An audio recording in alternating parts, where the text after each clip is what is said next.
So that's where we got to at the end of part one. This is part two. So we had a couple of years with the truck, using it as a daily, taking it to work, going to car shows, playing with the kids. And then just before Christmas, we were out moving some pop-top roofs about, and it didn't sound particularly right. And this was the damage. The rear cross member, as you can see in this picture here, had just twisted a little bit in the frame, which had adjusted my pinion angle. So I started blowing the truck apart over Christmas. There's how it was before with the original pressed web. And there we go. Just removed all of the original cross members.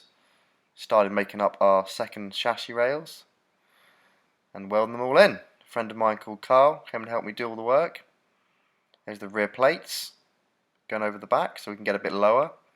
A cross frame so a bit more strength. Welding it all up. Hey, and welcome to Spanners Antics. So today we are trying to get the chassis pretty much all buttoned up, ready for the cab. Hey, morning. Welcome to Spanners Antics. First thing today is to go and get the axle in the car.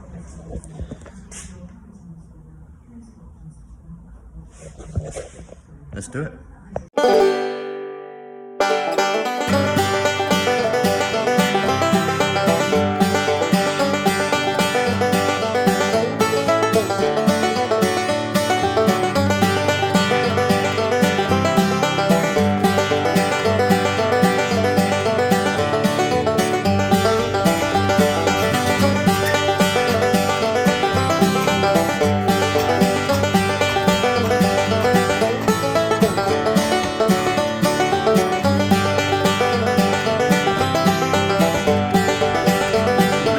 Chassis with all my new cross members above my head.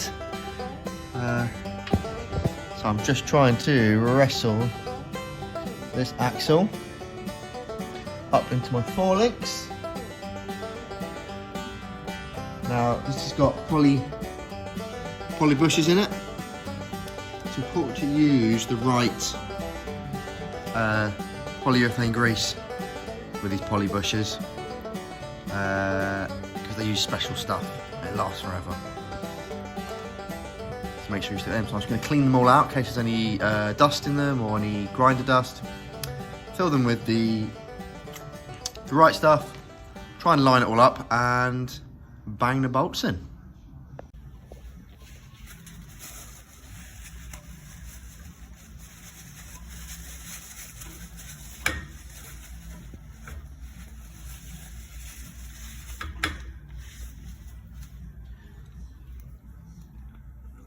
Squeeze a bit of this goodness out.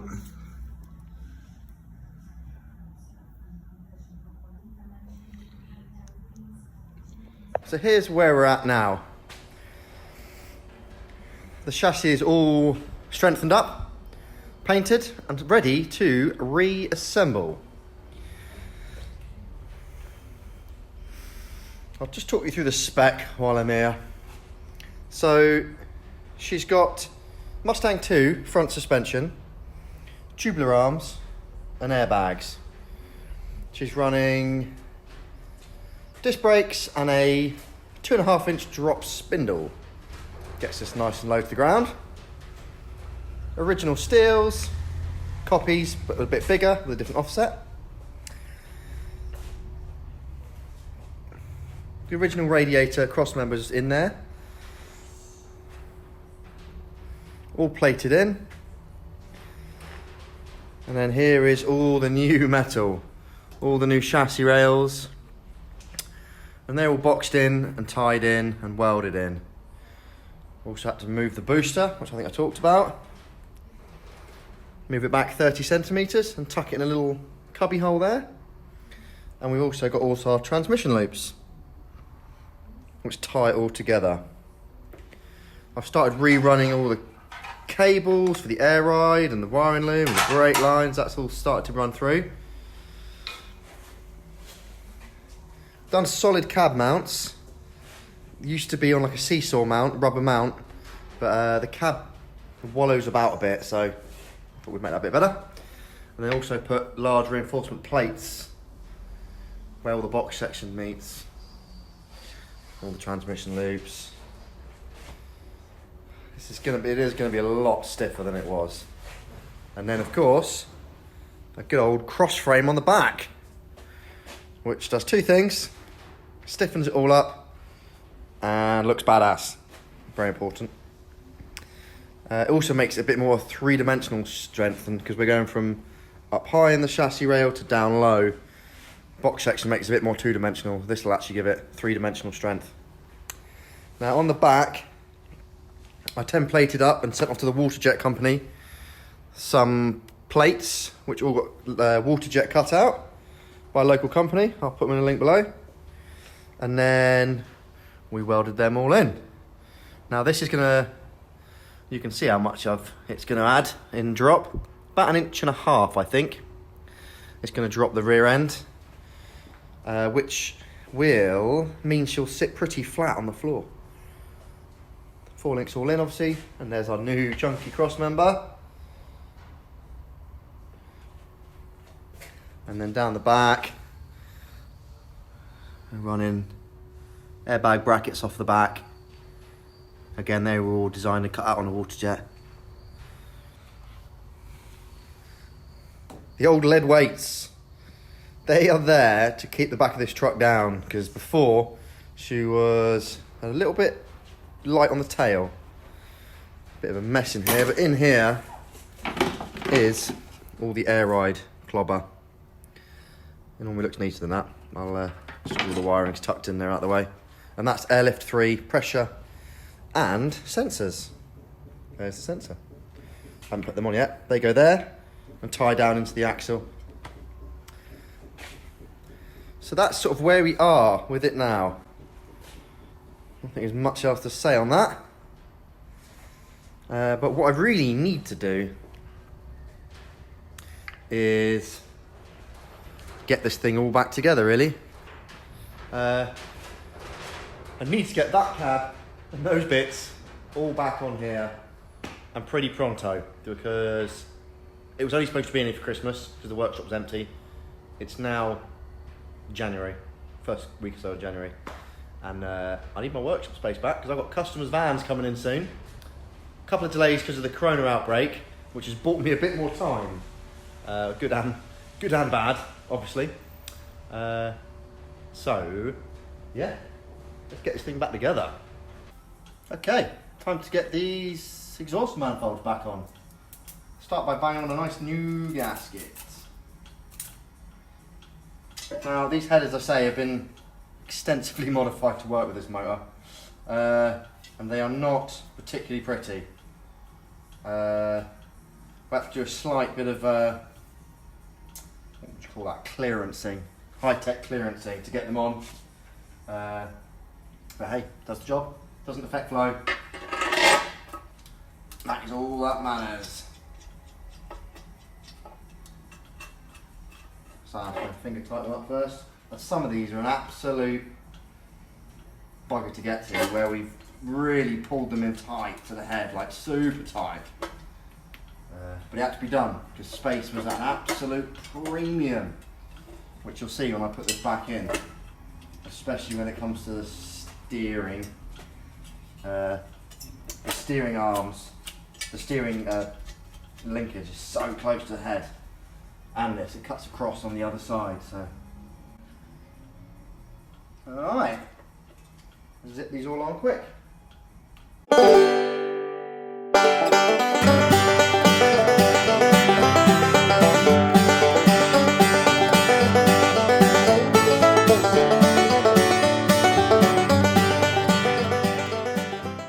Okay, let's talk engine transmissions.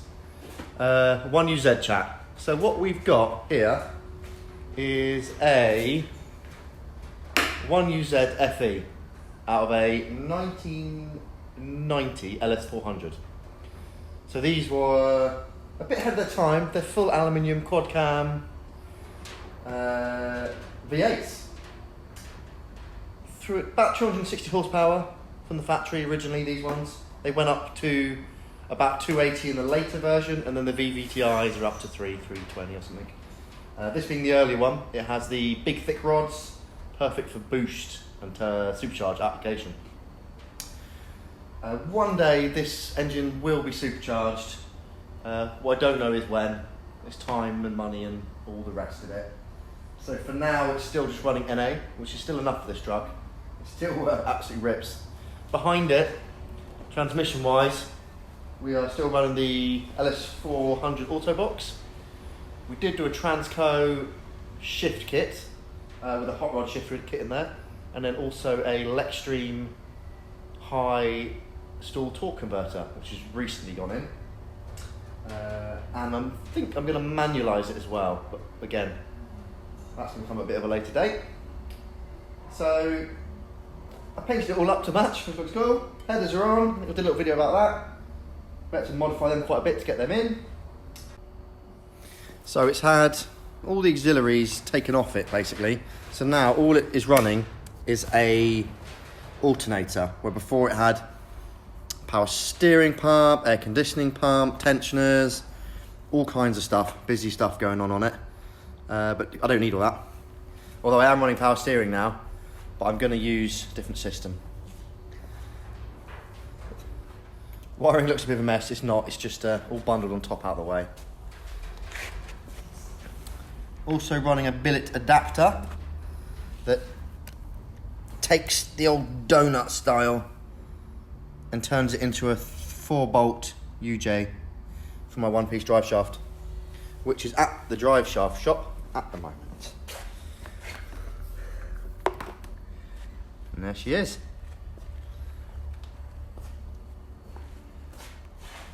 Let's bang it back in.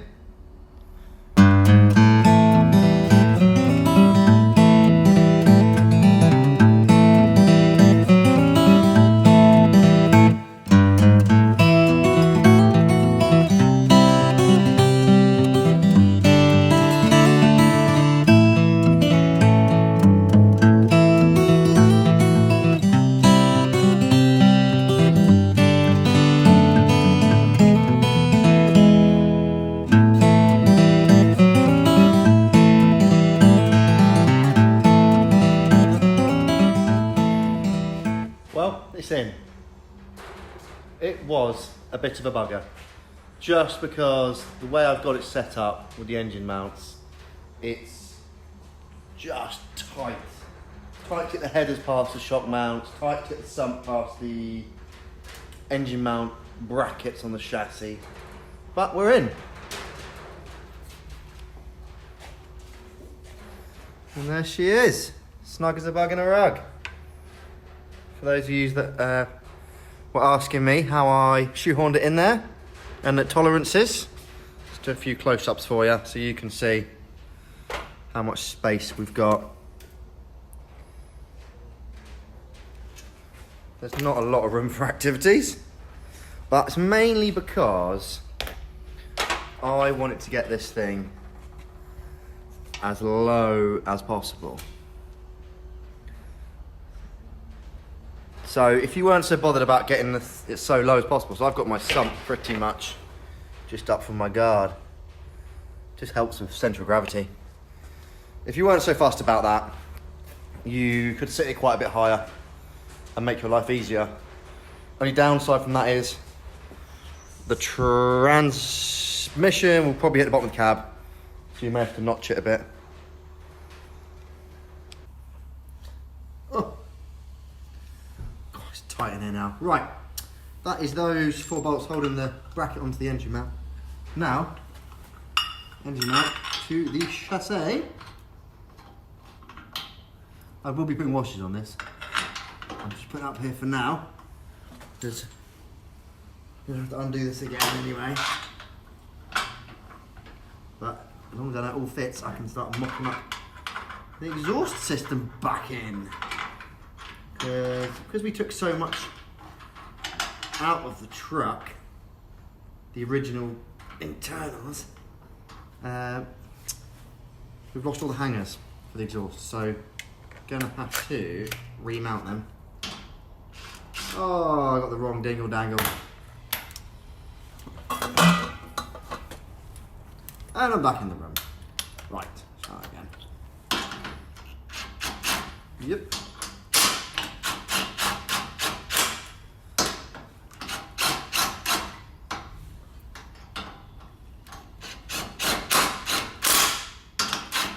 Oh, sweet as a nut. Bish bash bosh. Cool.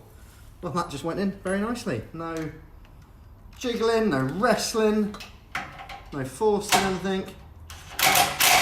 Just slipped on in.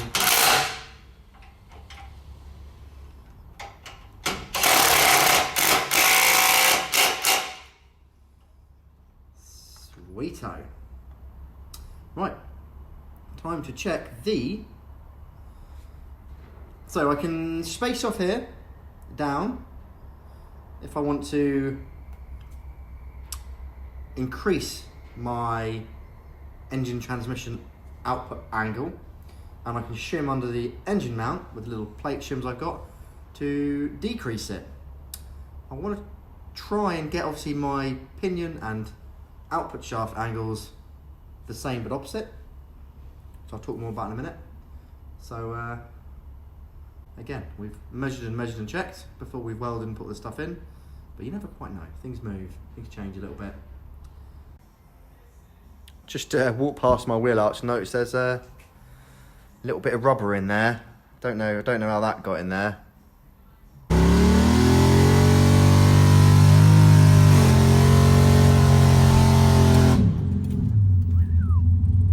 What you need to do is to get the engine and the transmission at the right level, the right angle in the chassis and the rear pinion. Now it's important that they are the same but opposite, essentially. So I'm working on around 3 degrees down on the engine and transmission angle and around 3 degrees up on the pinion angle. But to do that first, we've moved the chassis up and down to do all the welding on it. And it's not fully leveled off again now after we lifted it up to get all the bits we couldn't get to. So I'm going to start off by just getting it nice and flat, and then I can start setting my angles up. So yeah, let's crack on.